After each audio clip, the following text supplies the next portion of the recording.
बिस्मिल्लाहिर्रहमानिर्रहीम। अल्लाह के फजल व करम से सदका मोहम्मद व आले मोहम्मद भारत की जानब से ये खुशाइंद इक़दाम सीज़ फायर हो गया। दोनों मुल्कों ने सीज़ फायर के ऐलान पे इत्तफाक किया है। पाकिस्तान की जानब से बड़ी कार्रवाई के बाद जब सारी सूरत हाल न्यूट्रलाइज हुई तो पाकिस्तान ने दोबारा हमला ना करने का जो है वो पैगाम दिया और कहा कि अगर अब भारत की जानब से कोई जारहाना इक़दाम नहीं होगा तो पाकिस्तान भी कोई जारहाना इक़दाम नहीं करेगा। भारत को शायद ये गलत फहमी थी कि पाकिस्तान ऐसी खामोशी से दिफाई सूरत हाल जो है वो इख्तियार किए रहेगा, लेकिन अल्हम्दुलिल्लाह सुम्मा अल्हम्दुलिल्लाह अफवाज पाकिस्तान इस हद तक मजबूत है अल्लाह की मदद से कि वो किसी भी जारहाना कार्रवाई का भरपूर अंदाज में जवाब दे सकती है। इस सारी कार्रवाई में दोनों जानिब से इल्ज़ामात आयद किए गए, शहरी आबादियों पे हमलावर होने के इल्ज़ामात आयद किए गए। दोनों जानिब से न्यूट्रल बात करूंगा,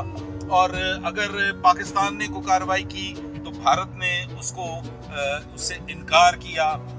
और इसी तरह से जब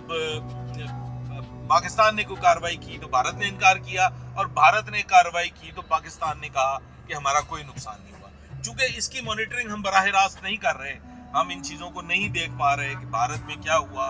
भारतीय लोग ये नहीं देख पा रहे होंगे कि पाकिस्तान में क्या हुआ, लेकिन वो सारी चीज़ें जो इंटरनेशनल मीडिया ने जिनको तस्लीम किया, इंटरनेशनल मीडिया ने बताया कि पाकिस्तान ने राफेल मार गिराए, और फिर फ्रांस ने भी इस बात का इकरार किया कि पाकिस्तान ने राफेल मार गिराए, और इसी तरह से एक बार फिर पाकिस्तान को एक बहुत बड़ी कामयाबी मिली कि एक राफेल की उड़ान भरने के बाद एक भारतीय महिला, एक भारतीय खातून पायलट जो है वो गिरफ्तार हुई। और ये मैं समझता हूँ कि मेरे नज़दीक जो इस सारी सूरत हाल में जो कामयाबी दिखाई देती है, इस पे मैं कोई फ़ख्र नहीं कर रहा, मैं इस कामयाबी पे कोई जश्न नहीं मना रहा, लेकिन जिस अंदाज में भारतीय मीडिया ने और भारतीय हुकूमत ने बहिमाना कार्रवाइयाँ की, तो उसके बाद इतना तो बनता है कि खालिक कायनात की मदद से और अफवाज पाकिस्तान की हिम्मत और जुर्रत से आज पाकिस्तान का सर फख्र से बुलंद हुआ। और मुझे जो ज़ाती तौर पे इसमें इत्मीनान हुआ है वो राफेल तैयारों के मार गिराए जाने पे, और फिर उसके बाद भारतीय पायलट के गिरफ्तार होने पे, जिसे कोई डिनाई नहीं कर सकता। So hats off to Pakistan army, hats off to government of Pakistan के इंतहाई सब्र और तहम्मुल का मुजाहरा करते हुए हुकूमत पाकिस्तान ने इस सारी सूरत हाल का मुकाबला किया, और आज नस्रम मिनल्लाह फतहन करीब, अल्लाह ताला ने फतह नसीब फरमाई, और भारत ये कहने पे मजबूर हुआ कि सीज़ फायर होना चाहिए। इस मकाम पे मैं ये ज़रूर कहना चाहूँगा कि भारत हमेशा सीज़ फायर पे इत्तफाक राय करता है, लेकिन मुझे तो बिल्कुल हरगिज़ मोदी पे एतबार नहीं है। लिहाजा आइंदा के लिए पाकिस्तान की हिकमत अमली बड़ी वाज़ेह और बड़ी क्लियर होनी चाहिए कि पहली ही शरारत पे भरपूर जवाब दिया जाए। बसूरत दीगर मेरी रिक्वेस्ट है दोनों हुकूमतों से कि अब बड़ी ताकतें भी सुलह की तरफ बढ़ रही हैं, बड़ी ताकतें भी मिल के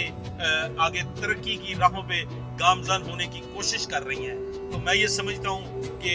पाकिस्तान और भारत को भी चाहिए कि वो अब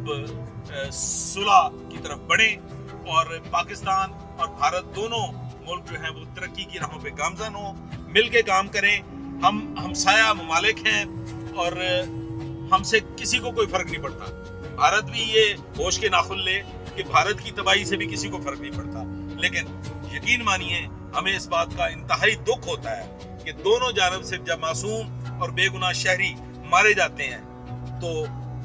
अल्लाह रब्बुल इज़्ज़त जो है वो अर्श पे अल्लाह को गैरत आती है। और मत भूलें कि अगर खालिक कायनात नाराज हो गया तो फिर कख नहीं जे बचना, दोवां दा नामो निशान मुक जाएगा। تو میں اس نعرے کے ساتھ اور اس جذبے کے ساتھ آپ سب کو مبارکباد پیش کرتا ہوں. پاکستان زندہ باد. افواج پاکستان پائندہ باد.